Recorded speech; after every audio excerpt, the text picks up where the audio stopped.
ஆமென். நம் ஆண்டவர் சொன்னபடியே சத்தியம் சத்தியமாக மீண்டும் வருவார்.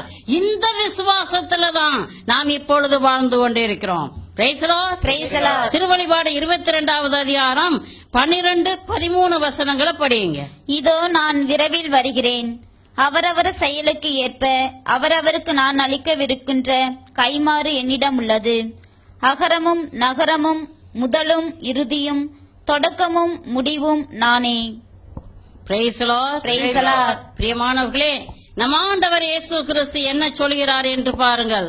நான் அதி சீக்கிரத்தில் வரப்போகிறேன் என்று சொல்கிறார். அவர் சொன்னபடியே மீண்டும் வருவார். விசுவாசிக்கிறீங்களா? விசுவாசிக்கிறீங்களா? விசுவாசத்தை ஆழப்படுத்திக்கிறங்க.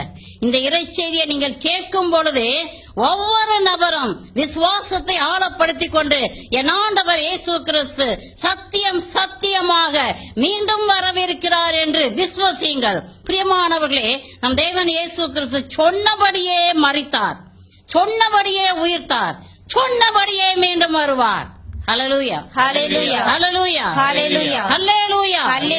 திருத்தூதர் பணி 1ஆம் அதிகாரம் 9-11 வரை உள்ள வசனங்களை படியுங்க. இவற்றை சொன்ன பின்பு அவர்கள் கண்கள் முன்பாக அவர் மேலே எடுத்துக் கொள்ளப்பட்டார். மேகம் ஒன்று அவரை எடுத்துச் சென்று அவர்கள் பார்வையிலிருந்து மறைந்து விட்டது. அவர் செல்லும் போது அவர்கள் வானத்தை அண்ணார்ந்து பார்த்து கொண்டே இருந்தார்கள். அப்போது வெண்ணுடை அணிந்த இருவர் தோன்றி, கலிலேயரே, நீங்கள் ஏன் வானத்தை பார்த்து கொண்டே நிற்கிறீர்கள்? இந்த இயேசு உங்களிடமிருந்து விண்ணேற்றம் அடைந்ததை கண்டீர்கள் அல்லவா? அவ்வாறே அவர் மீண்டும் வருவார் என்றனர். வெண்ணாடை அணிந்த தூதர்கள் என்ன சொன்னாங்க? திருத்தூதர்கள்லாம் அப்படியே வானத்தை பார்த்துக்கிட்டே இருக்கிறாங்க. கலிலேயரே, நீங்கள் ஏன் வானத்தை அண்ணார்ந்து பார்த்து கொண்டே இருக்கிறீர்கள்? உங்களிடமிருந்து இங்கிருந்து விண்ணேற்றம் அடைந்ததை நீங்கள் கண்டீர்கள் அல்லவா? அந்த இயேசு கிறிஸ்து அப்படியே மீண்டும் வருவார். தேவதூதன் சொல்றத நம்புறீங்களா?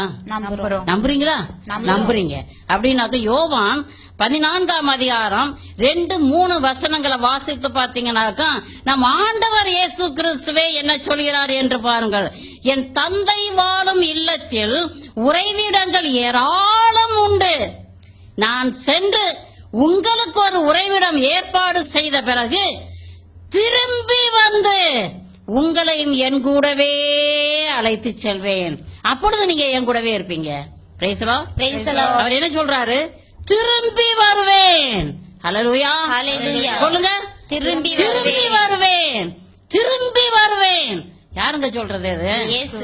இயேசு சொல்றார். அவர் வாக்கு மாறாதவர், சொன்னதை செய்கிறவர்.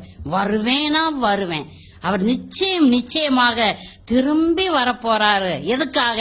அவருக்கு உகந்த வாழ்க்கை வாழ்ந்து கொண்டிருக்கிற எல்லா பிள்ளைகளையும் அவரோடு கூட பரலோகத்திற்கு கூட்டிச் செல்வதற்காக. பிரியமானவர்களே, அவர் என்ன சொல்றாரு? நான் யாரையாவது அனுப்பி வைப்பேன், நீங்க அவர்கள் கூட வந்துருங்க அப்படின்னு சொல்லல. நான் வருவேன், நான் வந்து உங்களை கூட்டிட்டு போவேன்.